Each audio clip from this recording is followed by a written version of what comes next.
ចេះពីវិធីសាស្ត្រមួយនេះអាចចូលប្រើប្រាស់ account Telegram ថ្មីដែលមិនចាំបាច់បង់លុយ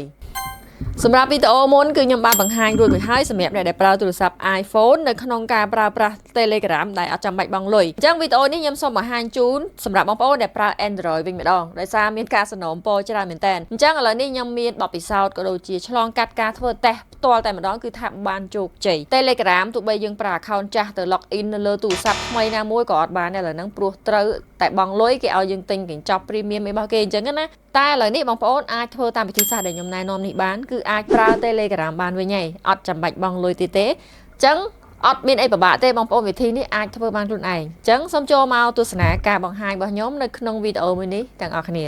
ចាដំបូងឡើយបងប្អូនបើក Facebook ហើយ search រក page Asado page ផ្លូវការរបស់យើងមានអ្នកតាមដាន 184k follower ហើយនៅលើគេហ្នឹងយើងមាន pin channel នៅលើគេនេះ channel Telegram ណា link ហ្នឹងគឺសម្រាប់ចូលទៅក្នុង channel ធំហ្នឹង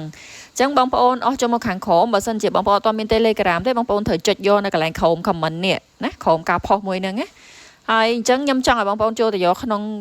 Telegram ដោយសារតែអត់ចង់ឲ្យបងប្អូនចុចខ្លួនឯងផ្ដេសផ្ដាស់ខ្លាចប៉ះ link មិនពិតប្រាកដចាអញ្ចឹងបងប្អូនចុចចូលមកគឺបញ្ជូនយើងមកក្នុង Telegram ភ្លាមហើយ channel របស់យើងមានអ្នកតាមដាន 12000 អ្នកជាងចាអញ្ចឹងបងប្អូនអាចសម្គាល់មើលបានហើយសម្រាប់ channel នេះគឺអត់រំខានទេគឺសម្រាប់ទទួលព័ត៌មានតែប៉ុណ្ណោះអញ្ចឹងបងប្អូនអស់មកខាងក្រោមគេនឹងឃើញព័ត៌មានដែលខ្ញុំដាក់ឲ្យគឺមាន file មួយសម្រាប់បញ្ជាក់ថាជាកម្មវិធីដំឡើង Telegram ដោយប្រើអត់អស់លុយអញ្ចឹងបងប្អូនឃើញកន្លែងហ្នឹងបងប្អូនចុចលើកន្លែងព្រួយហ្នឹងមកដើម្បី download ដល់ពេលដែល download ពេញហើយយកដៃចុចនៅលើហ្នឹងមួយ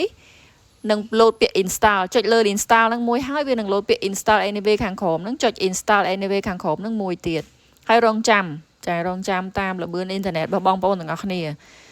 បន្ទាប់ពីពេញហើយបងប្អូនចុច down ក៏បានចុច open ក៏បានណាអញ្ចឹងខ្ញុំចុច down សិនទៅដើម្បីងាយស្រួលមើលអញ្ចឹងយើងចាញ់ពី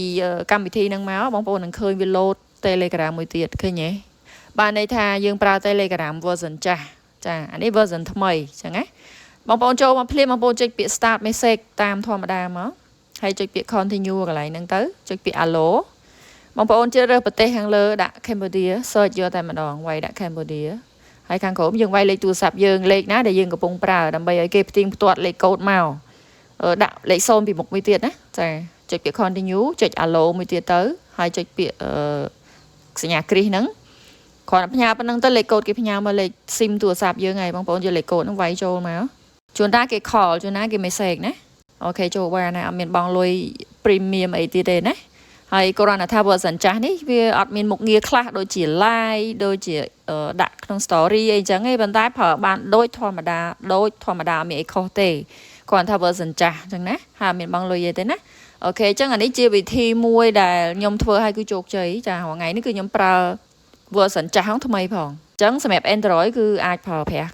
វិធីនេះបានហើយមួយទៀតបើបងប្អូនអត់ទាន់មាន Telegram ចូល link ចូលយក link ហ្នឹងតាមណាបងប្អូនចូលយកកន្លែង comment នេះបងប្អូនឃើញ comment ហ្នឹងអត់ចាចុចយកកន្លែង comment ហ្នឹងមកឃើញ link ដែលខ្ញុំដាក់ឲ្យសម្រាប់ download ហើយអូខេអញ្ចឹងបងប្អូនសាកល្បងមើលឲ្យរៀនយល់ពីវាម្ដងតិចធ្វើមកលើកទី1មិនទាន់ជោគជ័យធ្វើម្ដងទៀតណា